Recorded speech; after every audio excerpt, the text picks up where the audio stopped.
I'm Will at Heroic Studios, and I think I've just done something that's pretty freaking cool.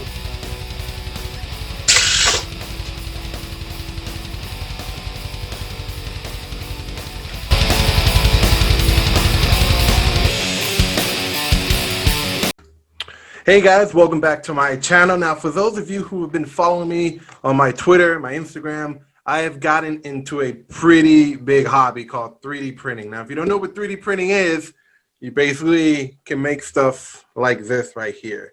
Yes, this is a fully functional Mark 85 Ironman helmet. This is my first ever build that I've ever done, and I'm actually pretty happy with it. So today in this video, I want to go over kind of the steps that I took to make it, the do's and do nots, and basically give you guys my overall opinion of this first time project that I've done. So let's get into it. Now, I was sick with COVID, so I had nothing else to do. So I went out and decided that I wanted to get into 3D printing. Now, before I decided to go get my own printer for the house, I had already been working with 3D printing at work. We bought a few 3D printers. We have on my desk a Motorized V2 Mini, which is just a little, maybe foot tall, little guy that prints like little things, like maybe something for this mouse or something like that.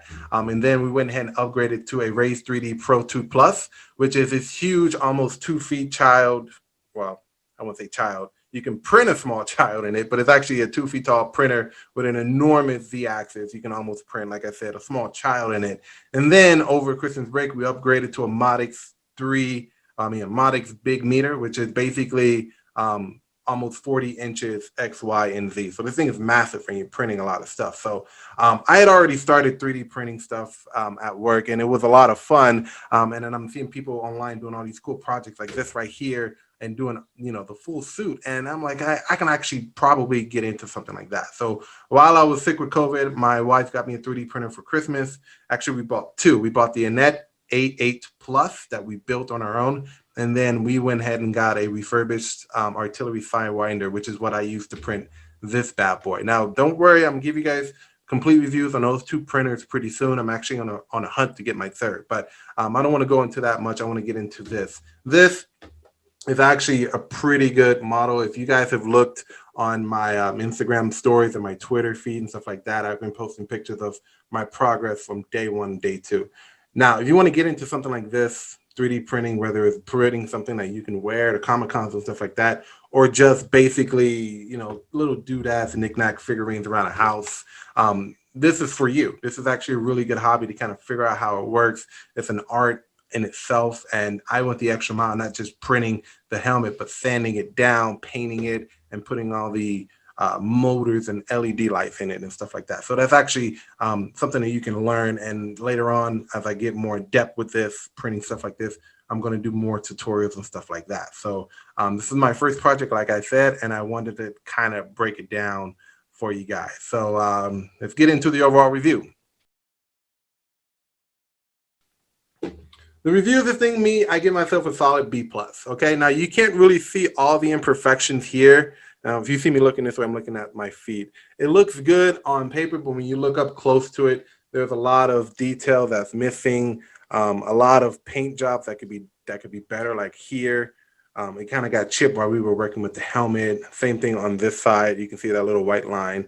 And then, of course, you see the helmet doesn't fully close all the way. That's due to the motors, and I'm sure that's correctable at some point. But the hinge system that goes inside of this thing was actually pretty hard to put in. So I guess this being my first helmet, this is what kind of constituted to it. So I kind of went over this thing in my head of all the do's and don'ts that you need to do to make this thing look nice and make it look pretty. To me, I'm happy with it. I think it's pretty cool that I'm able to just put this thing on and make it flip and turn and make the LEDs come on. It's actually pretty cool. So my paint job can definitely use more work. Sanding, I don't know if you guys can see, but some of the print lines on the helmet are still pretty visible. There's some damage right there. That's probably for me handling the helmet and stuff like that.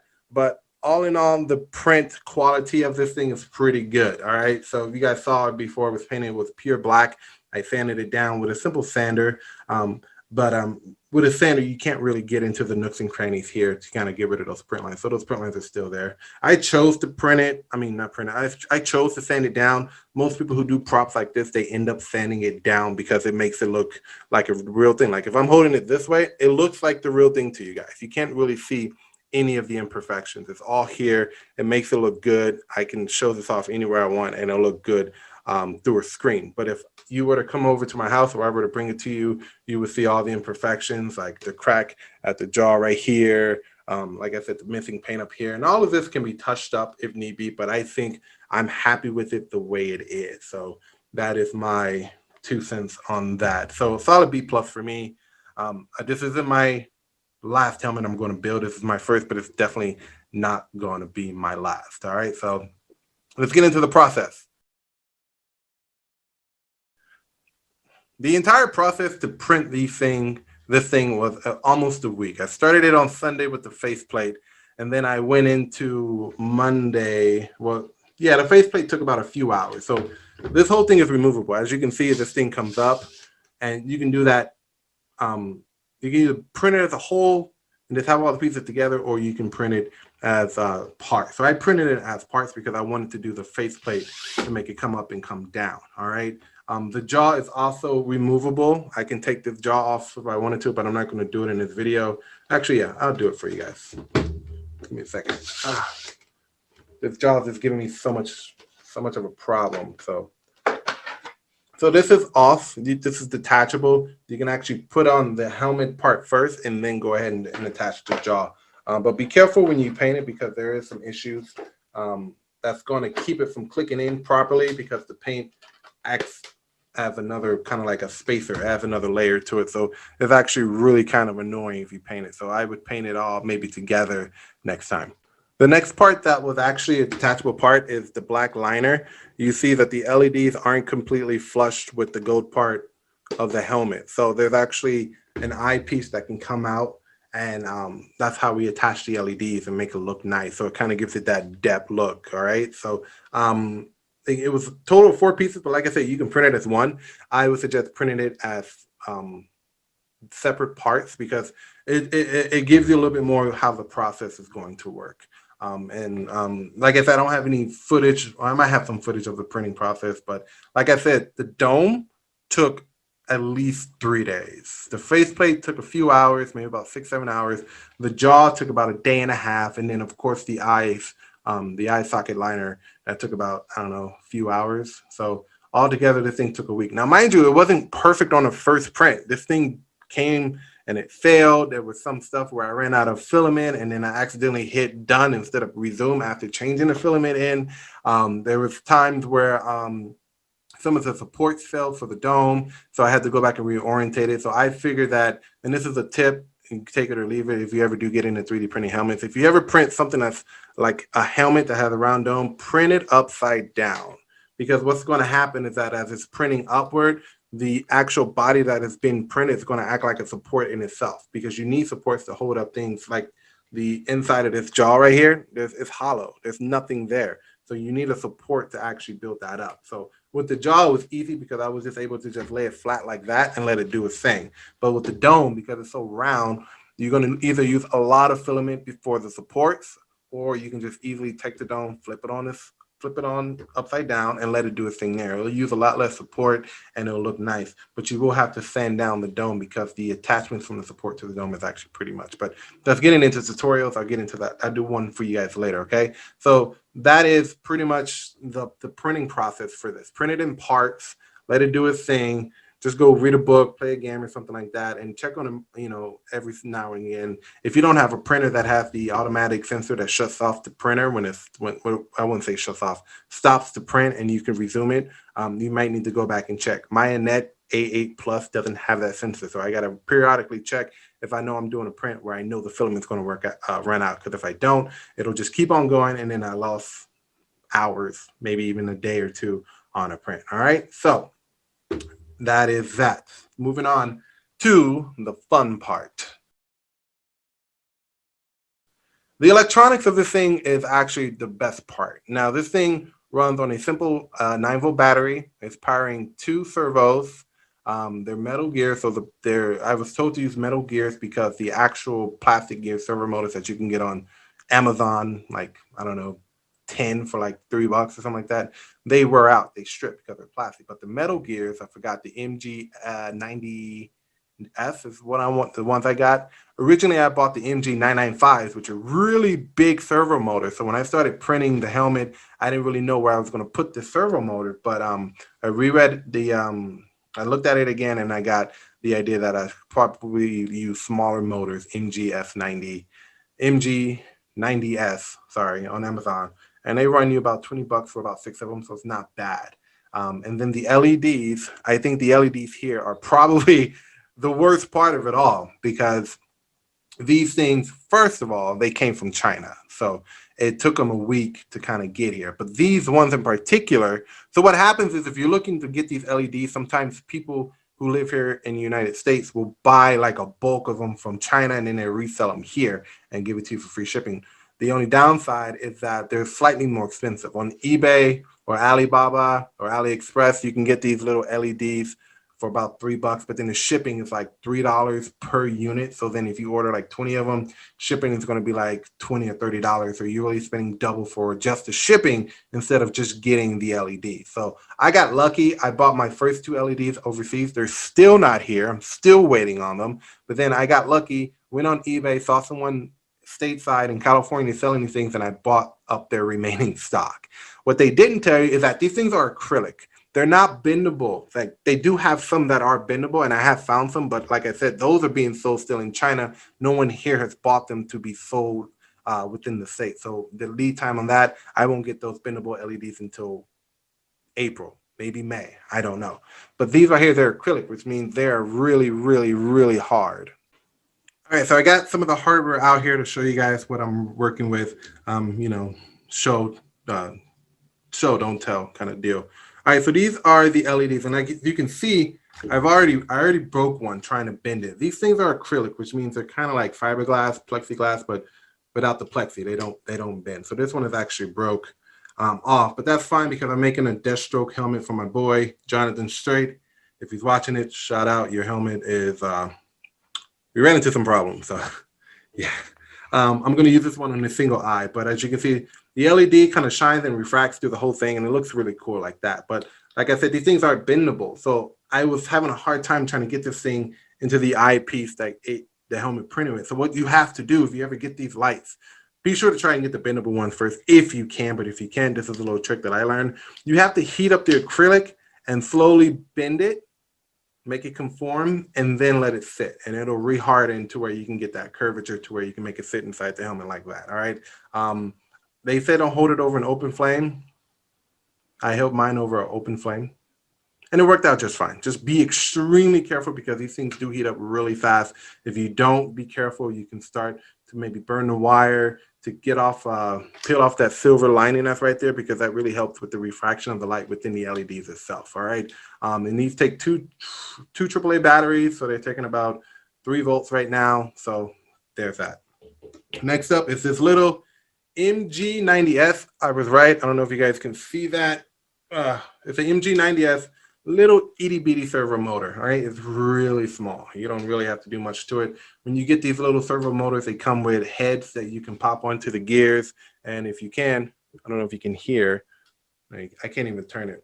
This is probably one of the motors that end up just giving out. These things don't really last long, but they don't strip the motors. You have to really take good care of them. So the ones that are in here, I'm pretty sure at some point I'm going to have to change them out. So the motors kind of sits right here in the Riddle's peak, okay? And I'm going to get into the hinge system later, but the Riddle's peak is right here where the motors are, and they're kind of facing out like that. And there's a hinge system that's attached to the faceplate that make it flip up and flip down, all right? And these are going into a board. Now, keep in mind that a lot of people who do these cosplay stuff, they don't really deal with digital systems. They deal mostly with analog. And what I mean by digital systems is that most of them deal with these little Arduino boards. It's really small because you have to make them fit inside of the helmet.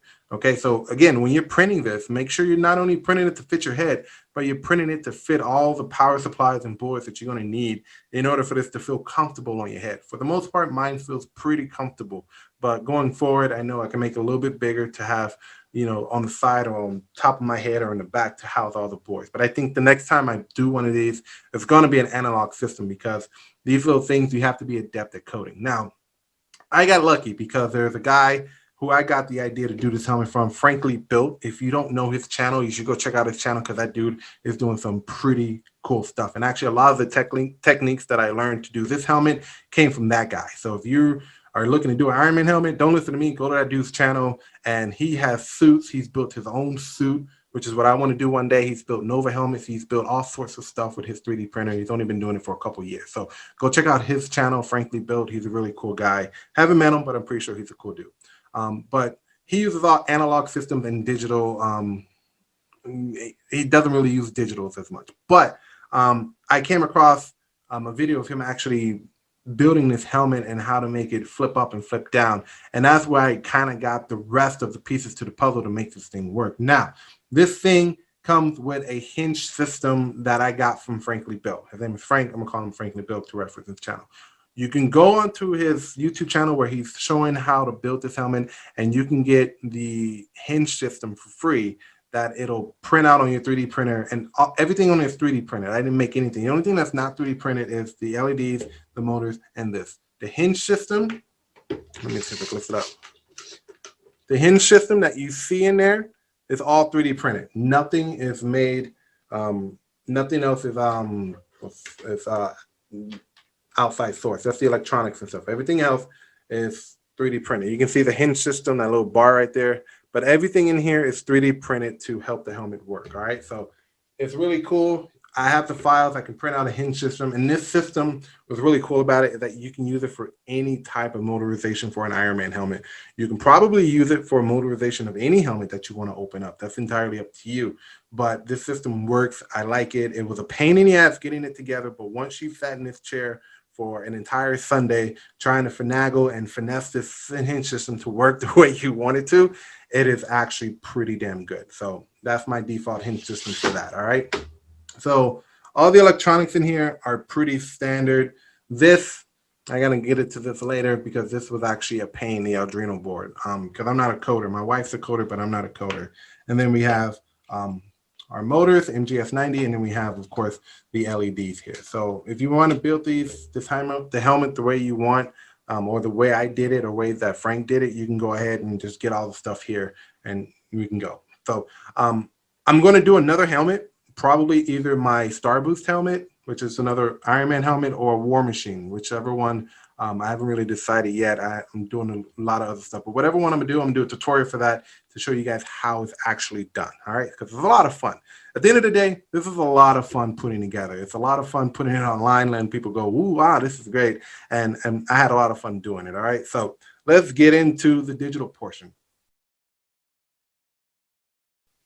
So the digital portion of this is basically the code that goes into this little itty bitty board, and it's small, it's a nano. Now, before I was using a regular size Arduino Uno, which is, I think, their standard board, and the helmet worked fine.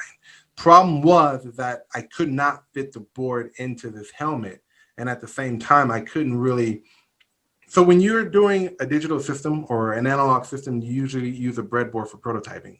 You put all your wires into positive, negative, into the ports here and stuff like that, and you hit power, upload the code, you hit the button, and you go.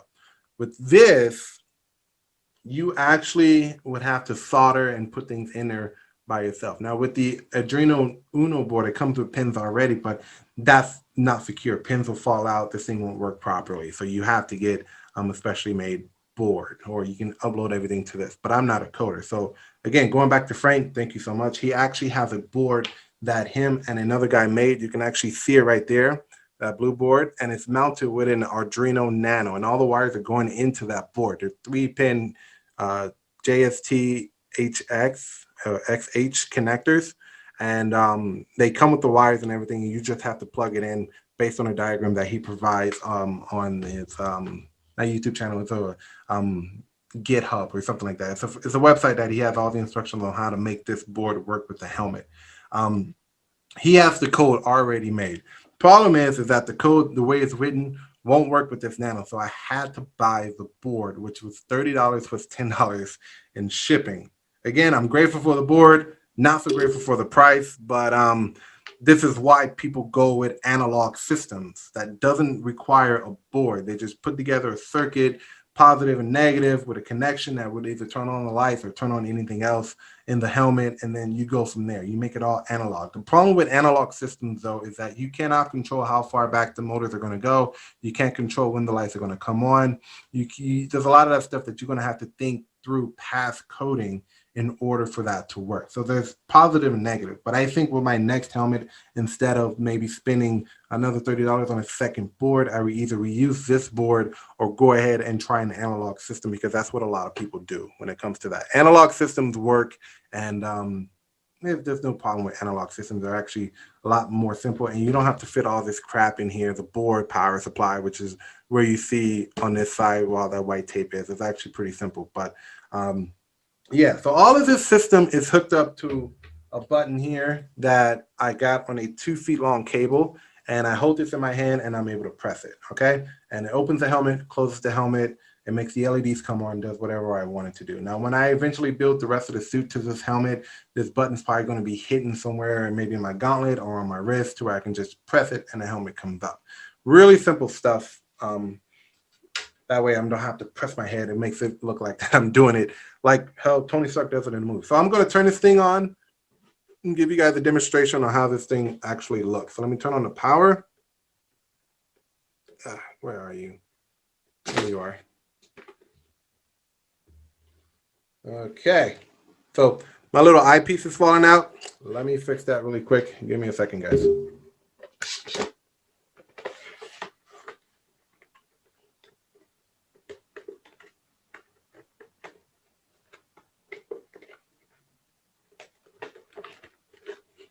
All right, so that little eyepiece is still just kind of sitting there with glue tape. So I haven't really PLA welded it in there, but I will do it at some point.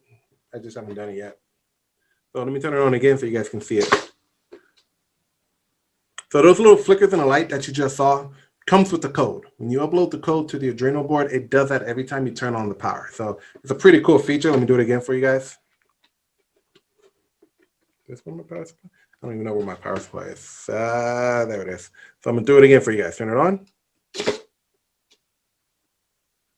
Pretty cool.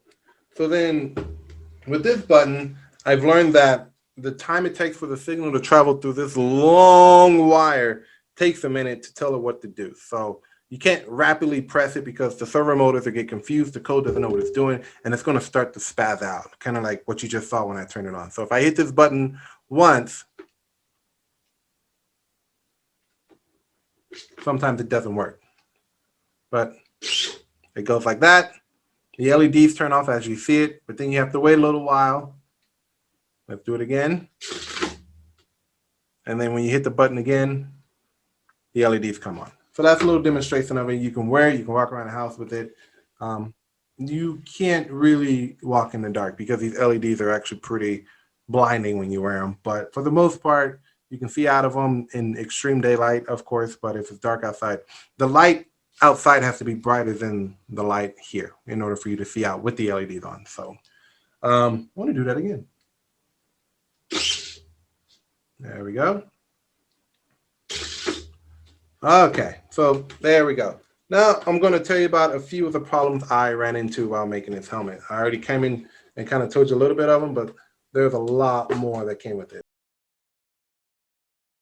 Number one, the servo motors that are sitting inside of the helmet, it prints out a cradle where these servo motors just usually click in, and you can remove them and easily change them out. Problem is that these little guys, yes, these little guys produce so much torque that sometimes they become dislodged out of that cradle, and this does not turn right. All right, it's really a pain in the ass because you have to go in and make sure that all these motors are snugged in right. Now I bet you're wondering, why don't you glue them in?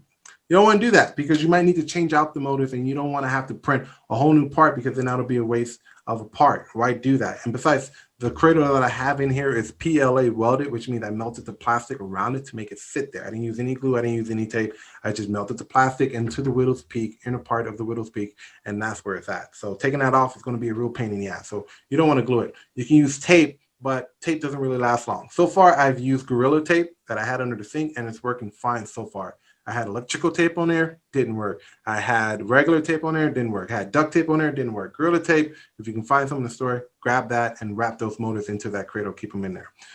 Problem number two was actually the motors itself. Now, I'm not really too adept with servo motors. This is the first time I've actually worked with these servos, but um, there's no indication to me, and I'm sure there's out there, I just haven't looked into it, to where you are at, these things work off in the angle. So you go from, these things turn from 0 to 180 degrees.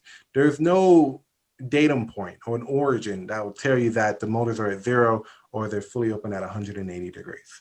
So when attaching these motors to this hinge system, it's very important that you know if these motors are at 0 or 180 degrees, because that's going to affect how the faceplate opens. And I had a real bitch of a time trying to figure out how to make that work properly. Now, in the guide that is available to you, if you guys want to do this project, again, go check out Frankly Built's channel. I'll put the link in the description about how to do this. He gives you a full PDF on how to make sure that this is open and this is closed. But I had a real hard time figuring out which part was 0, which part was 180 degrees. Now, when you buy these motors, they have little attachments that you can turn it and make sure that it's closed and open, but it still doesn't tell you where it's at 0 and 180 degrees. So if you work with servo motors and you're watching this video, please let me know how to make sure that these are at 0 or 180 degrees. I know if you turn it all the way back, is it at 0 when it stops, or is it at 180? If I turn it this way, is it at 0 or is it at 180? I still don't know.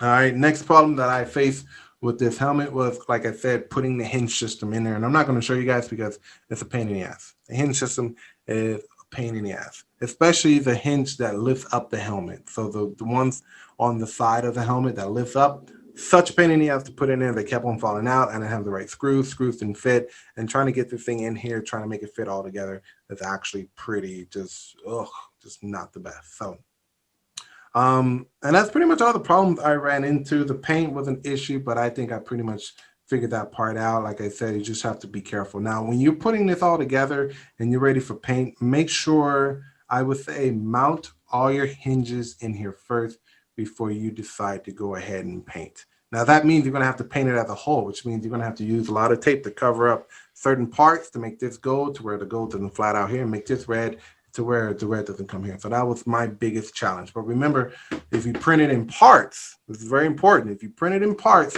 you can remove the jaw and do that separately to where you don't have to worry about getting the jaw messed up. All right.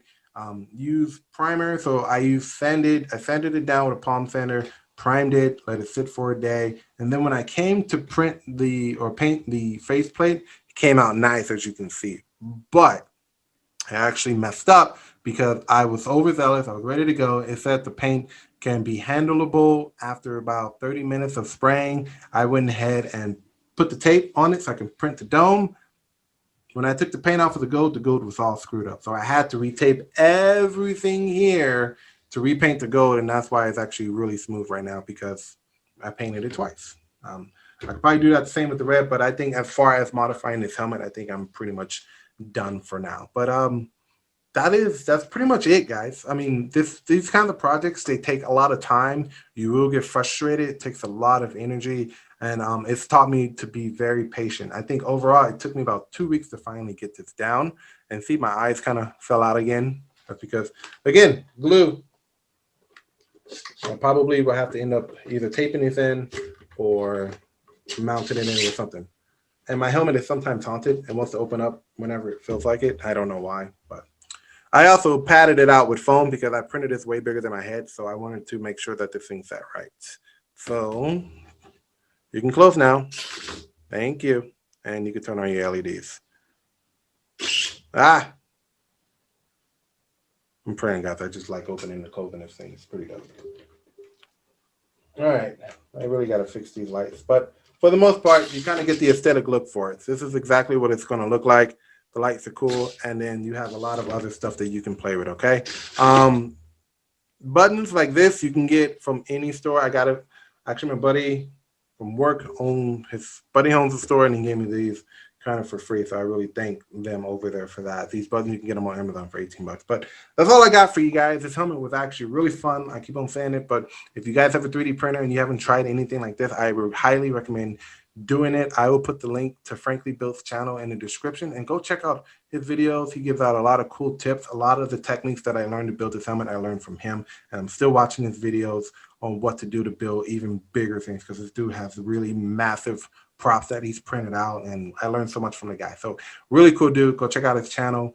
But this is it. My Iron Man Mark 85 helmet is actually pretty cool. I'm actually in love with it. So subscribe to the channel, guys. I know this channel is going from comic book reviews to movie reviews to politics to 3D printing now. I'm keeping it all in one place. So, hey, come watch for the 3D printing. Don't stay for the politics. Come for the comics. Don't stay for the movies. It's entirely up to you, but I'm trying to make this channel all around because, hey, this is what I do. I like doing it. So this is my review of my Mark 85 Iron Man helmet. It is cool. I like it. I can dig it. I hope you guys like it too. And I hope you guys actually take on this project, because it's actually pretty fun. So if you guys have any questions about anything, you can follow me on Twitter. You can follow me on Instagram. And you can also leave me a question in the description. I will get back to you as soon as I can. But I'm Will at Heroic Studios. This is my Iron Man Mark 85 3D printed helmet, complete with lights and motorized stepper motors for the faceplate.